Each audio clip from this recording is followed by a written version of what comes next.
کہ کل کسی جوان نے کہا کہ مولانا اہل بیت کے زمانے میں جب اہل بیت تھے تو لوگ بڑی آسانی سے حق کو پہچان لیتے تھے، آج تو امام نہیں ہے، علی ابن ابی طالب تھے تو صحیح لوگ علی کے ساتھ تھے، حسن ابن علی تھے تو صحیح لوگ حسن کے ساتھ تھے، امام حسین موجود تو تھے کہ لوگ امام حسین کے ساتھ تھے، لیکن ہم کیا کریں آج کے زمانے میں کہ 12ویں امام پردے غیب میں ہے، ہم کس کا ساتھ دیں؟ ہم پریشان ہو جاتے ہیں کہ کس طرف جائیں اور کس طرف نہ جائیں۔ تو علماء فرماتے ہیں اگر امام زمانہ ظاہری طور پر آپ کے سامنے نہیں ہے تو کیا ہوا، لیکن اہل بیت کی باتیں تو ہیں، اہل بیت کے کلام تو ہیں، اہل بیت کے فرامین تو ہیں، اہل بیت کے اصول تو ہیں، انہی اصولوں کو انسان فالو کرے اور باباسیر بنے۔ آج کس کو نہیں پتا حجاب کے بارے میں، آج کس جوان کو نہیں پتا گناہ کے بارے میں، آج کس جوان کو نہیں پتا محرم اور نامحرم کے بارے میں، آج کس کو نہیں پتا کہ لذت حلال کیا ہے اور لذت حرام کیا ہے۔ ہمیں سب کچھ پتا ہوتا ہے لیکن دیکھ کر اندیکھا کرنا۔ کہ ایک بڑی اچھی مثال ہے، کہتے ہیں جو بندہ سویا ہوا ہے اسے جگانا آسان ہے، لیکن جس نے خود کو نیند پہ لگایا ہوا ہے اسے جگانا بڑا مشکل ہے۔ تو اگر انسان اپنی آنکھوں کو بند کر لے اور اپنے عیبوں کو نہ دیکھے اور یہ سمجھے آخرت میں تو دیکھا جائے گا، فرمان نہیں، حاسبو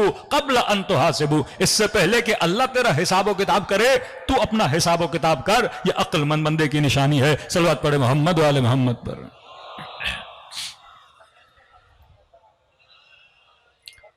ایک ہے بصیرت اخلاقی، دوسرا چیپٹر ہے بصیرت دینی۔ جب تک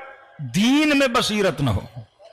کہ کل میں نے عرض کیا آج رسول خدا کے جانے کے بعد جس چیز کا سب سے زیادہ معاشرہ شکار ہوا، جس کے بعد امت گمراہ ہوئی، وہ دینی بصیرت تھی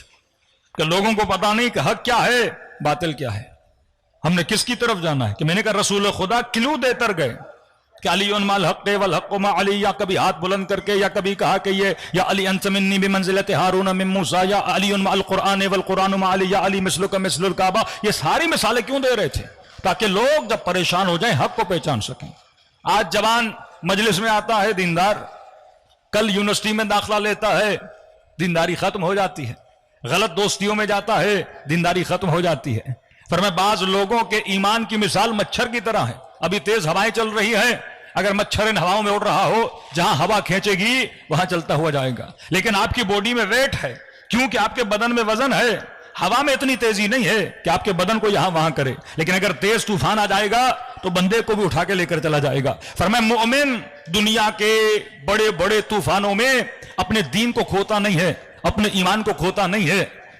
مولا مومن کی مثال فرمایا کہ جبل الراسخ، یہ مضبوط پہاڑ کی طرح ہے، دنیا کی کوئی طاقت اس کے ایمان کو ہلا نہیں سکتی۔ آج سب سے بڑا مسئلہ بصیرت دینی کا مسئلہ ہے، لوگوں کو یہ نہیں پتا کہ میں نے کس فرقے میں جانا ہے کس میں نہیں جانا۔ کہ کل میں نے مفتی ہمدرد کی ایک مثال دی تھی کہ وہ ایک سوال کرتا ہے عالم اسلام میں رہنے والے اہل سنت سے کہ بھائی یہ بتاؤ کس نے آپ کو کہا کہ آپ صرف فلاں کی فقہ کو فالو کر سکتے ہو، اور کس نے ہمیں منع کیا ہے کہ ہم اہل بیت علیہ الصلوۃ والسلام سے فقہ نہیں لے سکتے؟ انسان آزاد ہے، آپ کو فقہی مسئلہ ہے، ایک بندہ چاہتا ہے امام حنیفہ سے پوچھے، ایک بندے کا دل ہے میں فرزند رسول حضرت امام جعفر صادق علیہ الصلوۃ والسلام سے پوچھوں۔ لیکن یہ جو ریڈ لائن ہے، یہ جو پابندی لگائی گئی کہ آپ فقہی مسائل اہل بیت سے نہیں پوچھو گے، ایک مفتی برملا کہے کہ رسول نے کہا ہے کہ میری آل سے محبت کرو لیکن پوچھو کچھ نہیں، پوچھیں گے دوسروں سے، ان سے محبت کریں گے، محبت دوسروں یعنی جو ظلم کرنے والے ہیں ان سے پوچھیں گے، لیکن جو اہل بیت علیہ الصلوۃ والسلام ہے ان سے نہیں پوچھیں گے۔ یہ کہاں کا قانون ہے، یہ کہاں کی تربیت ہے؟ یہ جو سوال ذہنوں میں پیدا ہوتا ہے یہیں سے بصیرت پیدا ہو جاتی ہے، یہیں سے ہدایت ملتی ہے۔ ابن ابی الحدید معتزلی تفسیر نہج البلاغہ لکھنے والے بہت بڑے عالم دین، انہوں نے اپنے استاد سے پوچھا، سوال کیا کیا کہ استاد صاحب میرا چھوٹا سوال ہے، حاکموں کو کیسی پریشانی تھی کہ اگر نبی کی بیٹی نے فدق مانگ لیا تھا، حاکم تھے، ایک باغ تھا دے دیتے، کہ اتنا بڑا ہنگامہ عالم اسلام میں کھڑا ہو گیا ہے، یہ کیسی پریشانی تھی کہ انہوں نے ایک باغ تک نبی کی بیٹی کو نہیں دیا۔ اس کے استاد تھوڑی دیر کے لیے خاموش ہوئے، اس نے کہا مسئلہ باغ کا نہیں تھا۔ کہ کس چیز کا مسئلہ تھا؟